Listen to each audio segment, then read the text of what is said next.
como el gobierno que dejó sembrada la equidad como política de Estado.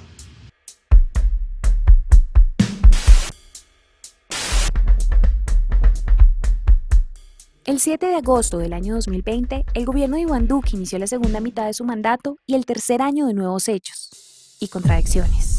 El informe Lecciones del Aprendiz, Autoritarismo y Desigualdad, realizado por diversas organizaciones de la sociedad civil, visibiliza, analiza y muestra la gestión del presidente y su gabinete, que desde un régimen caracterizado por un comportamiento represivo, mafioso y corporativo, ha impactado al país en materia de...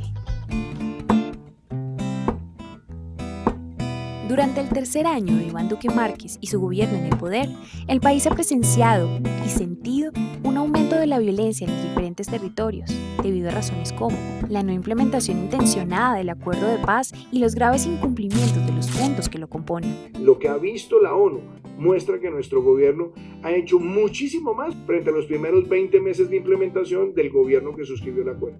Aunque el gobierno hable de una realidad distinta, los hechos demuestran todo lo contrario, pues el número de excombatientes y líderes sociales asesinados en el territorio nacional crece todos los días de manera indiscriminada. Como vivir preso en tu hogar, vivir con miedo. Los firmantes del acuerdo estamos comprometidos con la paz. Los obstáculos que el gobierno ha puesto frente a la salida negociada del conflicto ha generado que los actores armados ilegales se hayan reorganizado a lo largo del país, agravando las violaciones de derechos humanos y de la crisis humanitaria en muchas regiones.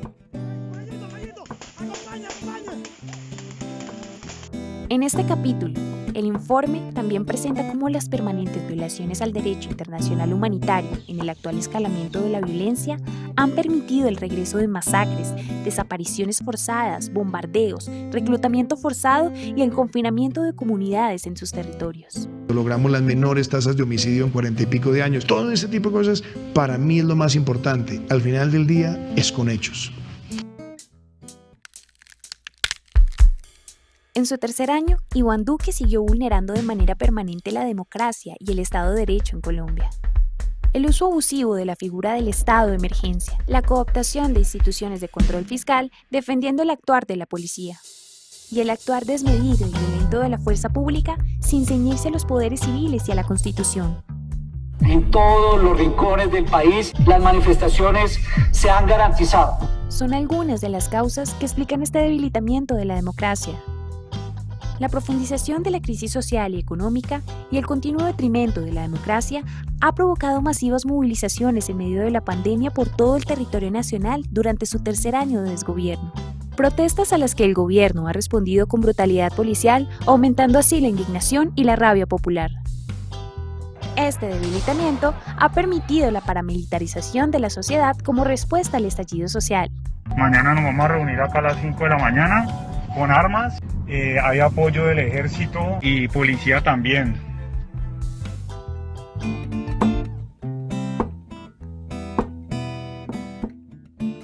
Cerrar brechas sociales ha sido también nuestro máximo objetivo.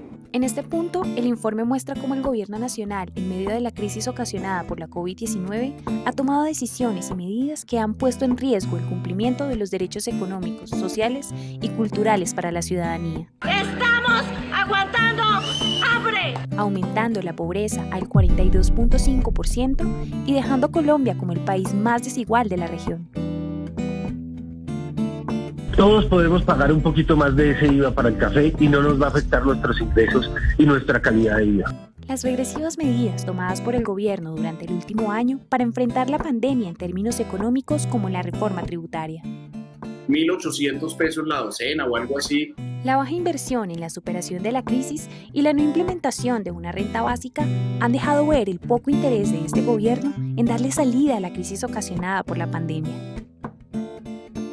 Ingreso solidario es prácticamente la renta básica. Esta transformación social sostenible es urgente. Otro de los puntos a tratar en el informe es cómo la pandemia ha puesto al descubierto la insuficiencia de un sistema de salud que no ha podido responder a los retos que supone el momento en que vivimos.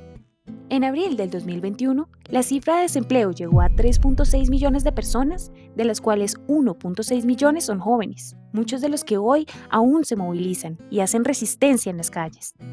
La brecha en desigualdad de género también aumentó, pues la tasa de desempleo de los hombres en abril del 2021 fue de 12.1% y 19.1% para las mujeres.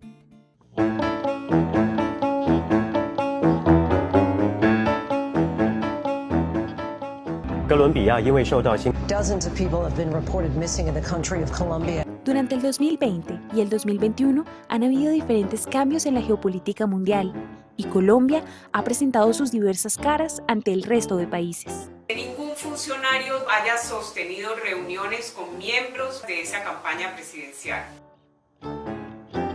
Este año, Colombia y su gobierno han estado en el centro de la atención internacional. Se han involucrado en las elecciones de los Estados Unidos.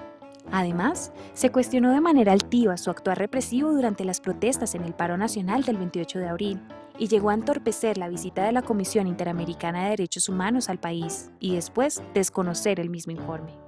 Duque y su gobierno logró convertir en tendencia mundial el SOS Colombia. Aumento de la violencia, una paz que se ve cada vez más lejana, una crisis sin precedentes del Estado Social de Derecho, aumento de la pobreza y la desigualdad, y una Colombia injerencista y represiva ante el mundo deja el tercer año del gobierno de Iván Duque Márquez. Todos estos temas y más en el informe, Lecciones del aprendiz, autoritarismo y desigualdad,